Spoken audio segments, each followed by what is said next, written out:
আসসালামু আলাইকুম, সবাই কেমন আছেন? আশা করি সবাই ভালো আছেন। আজকে আমি দেখাবো জলপাইয়ের দুই ধরনের আচার।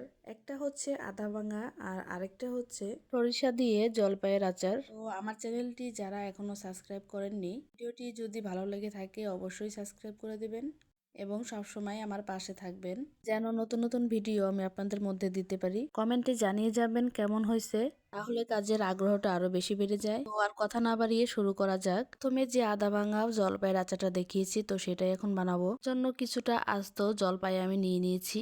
আস্ত হলেই হবে, কাটা লাগবে না। ভালোভাবে ধুয়ে পরিষ্কার করে নিলেই হবে। নিয়ে নিচ্ছি বেশি করে সরিষার তেল। 6টা শুকনো মরিচ আমি ভেজে নিয়েছি। দিয়েছি 2-3টা তেজপাতা এবং জিরা আর কালি জিরা দিয়ে আমি ফোড়ন দিয়ে নিচ্ছি। তারপরে দিব আমি কিছুটা রসুনের কোয়া। কেটে নেওয়া বা ছেঁচে নেওয়া কোনো ঝামেলার মধ্যেই আমি যাই নাই।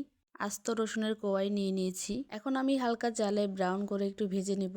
রসুনটা ব্রাউন করে ভাজা হলে যে জলপাইটা আমি ধুয়ে রেখেছিলাম সেটা আমি দিয়ে দিব। তো দেখেন আমি কাঁচাই দিয়ে নিচ্ছি, কোনো রকম ভাপ দিয়ে নেই। ভাপ দিয়ে না নিলেও সমস্যা নাই, এভাবেই সিদ্ধ হয়ে যাবে। এখন দিয়ে নিচ্ছি স্বাদ অনুযায়ী লবণ। তারপরে দিয়ে নিচ্ছি 1 চা চামচ হলুদের গুঁড়া। দিয়ে নিচ্ছি 1 চা চামচ মরিচের গুঁড়া। মরিচের গুঁড়াটা আপনাদের টেস্ট অনুযায়ী দিতে পারেন। হলুদ এবং মরিচের গুঁড়া দেওয়ার কারণে কালারটা সুন্দর আসবে, এজন্যই জাস্ট কালারের জন্য দিয়েছি। এখন আমি সবকিছু ভালোভাবে মিশিয়ে নিব। মেশানো হয়ে গেলে দিয়ে নিব পরিমাণ মতো চিনি। আপনারা আপনাদের টেস্ট অনুযায়ী দিবেন, আমি আমার টেস্ট অনুযায়ী দিয়েছি। যারা মিষ্টি বেশি পছন্দ করেন তারা বেশি দিবেন চিনি, যারা মিষ্টি কম পছন্দ করেন তারা কম দিতে পারেন। এটা যার যার টেস্ট অনুযায়ী। তো এইভাবে নেড়ে চেড়ে সবকিছু মিশিয়ে নিতে হবে। কিছুক্ষণ রান্না করাতে জলপাইটা কিন্তু সিদ্ধ হয়ে গেছে, জলপাইয়ের কালারটাও চলে এসেছে। তো এখন আমি 1 চা চামচ পাঁচফোড়নের গুঁড়া দিয়ে দিচ্ছি।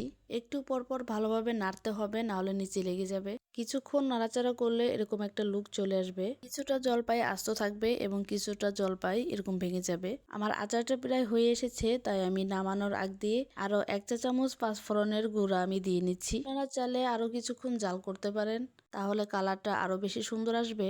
আমার ছোট বাচ্চাটা বিরক্ত করতেছিল, তাই আমি খুবই তাড়াতাড়ি করতেছিলাম। এজন্য তাড়াতাড়ি করে আমি আচারটা নামিয়ে ফেলছি। কিছুটা জলপাই আমি সিদ্ধ করে ফ্রিজে রেখেও দিয়েছি। ওগুলো দিয়ে আমি আরেক ধরনের আচার বানিয়ে দেখাবো পরে। তো যাই হোক, আমার আচারটা কিন্তু হয়ে গেছে। দেখেন আমি নামিয়ে নিয়েছি এবং একটা প্লেটে আমি বেড়ে নিয়েছি। দেখেন এই আচারের ভিডিওটা আমি আরো 1 মাস আগে করেছি, কিন্তু সময়ের অভাবে আমি দিতেই পারতেছিলাম না। 1 মাস পরে ভিডিওটি আপলোড দিলাম। তো দ্বিতীয় আচারটি বানানোর জন্য আমি চুলায় আবার ফ্রাই প্যান দিয়ে নিয়েছি। একটু বেশি করে সরিষার তেল দিয়ে নিয়েছি। আচারে কিন্তু একটু সরিষার তেল বেশি দিতে হয়, তাহলে অনেকদিন পর্যন্ত থাকে। 5-6টা শুকনা মরিচ আমি ভেজে নিয়েছি। দিয়েছি 2টা তেজপাতা, 2 টুকরা দারচিনি, কয়েকটা এলাচ। তারপরে দিচ্ছি আস্ত রসুনের কোয়া। আপনারা চাইলে কেটেও দিতে পারেন এবং কি ছেঁচেও দিতে পারেন। হালকা জালে ব্রাউন করে ভেজে নিয়ে নিচ্ছি আদা জিরা বাটা। এখন এই বাটাটা আমি ভালোভাবে মিশিয়ে নিব। পরে দিব সরিষা বাটা। আমি আগে থেকেই সরিষা বেটে নিয়েছিলাম, আধা কাপের মতো হবে সরিষা বাটা। ভালোভাবে মিশিয়ে নিব। দিয়ে নিচ্ছি 1 চা চামচ ধনিয়া গুঁড়া, 1 চা চামচ হলুদের গুঁড়া। ভালো করে মিক্সড করে নিয়ে তারপরে দিয়ে দিচ্ছি আমি 1 চা চামচ মরিচের গুঁড়া। মরিচের গুঁড়াটা দিয়ে আমি ভালোভাবে নেড়ে ভেজে নিব হালকা করে, যেন মশলা এবং সরিষা বাটার কাঁচা যে গন্ধটা আছে সেটা যেন চলে যায়।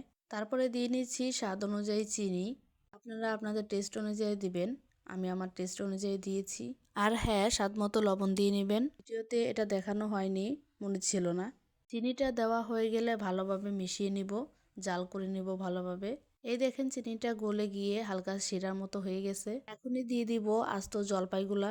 তো আমি জলপাইগুলা কিন্তু ভালোভাবে কেচিয়ে নিয়েছি। জলপাইগুলো আমি কিভাবে কেটে নিয়েছি সেটা দেখাতে আমি ভুলে গিয়েছি। তো যাই হোক, আপনারা দেখতেই পাচ্ছেন আমি কিভাবে কেটে নিয়েছি। এই জলপাইয়ের আচারটা আস্তে আস্তে নাড়তে হবে, বেশি ঘন ঘন নাড়লে এবং তাড়াহুড়া করলে ভেঙে যাবে। তো আমি কিন্তু ভাঙবো না, এটা আমি আস্তই রাখবো। ভিতরে মশলাগুলা যাওয়ার জন্য আমি এজন্য কেচিয়ে দিয়েছি। তো দেখেন আমার জলপাইগুলা কিন্তু সিদ্ধ হয়ে গেছে। এখন দিয়ে নিচ্ছি 1 চা চামচ পাঁচফোড়নের গুঁড়া। এখন ভালোভাবে মিশিয়ে নিব। এখন অপেক্ষা করব চিনির পানিটা শুকিয়ে যাওয়ার জন্য।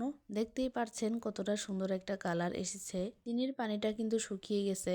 জলপাইয়ের সাথে মশলাটা মাখা মাখা হয়ে গেছে। আবারও দিয়ে নিচ্ছি 1 চা চামচ পাঁচফোড়নের গুঁড়া এবং একটু অরিগানো ছিটিয়ে দিয়েছি আমি ফ্লেভারের জন্য। তো আমার জলপাইটা কিন্তু হয়ে গেছে, দেখেন আমি নামিয়ে নিয়েছি এবং প্লেটে বেড়েও নিয়েছি।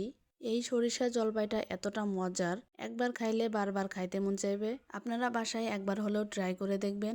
আর আমার ফেসবুক পেজ যারা এখনো ফলো দেননি তারা দ্রুত ফলো দিয়ে দিবেন। আমাকে সবসময় সাপোর্ট করবেন, পাশে থাকবেন এবং বেশি বেশি লাইক কমেন্ট করবেন, তাহলে কাজের আগ্রহটা আরও বেড়ে যায়। আমি আবারও বলতেছি, আমার ভিডিওটি যদি আপনাদের কাছে ভালো লেগে থাকে তাহলে কমেন্টে জানিয়ে যাবেন কেমন হয়েছে। অবশ্যই জানাবেন, ভালো হলেও জানাবেন, খারাপ হলেও জানাবেন। তো আজকে এ পর্যন্ত, আল্লাহ হাফেজ।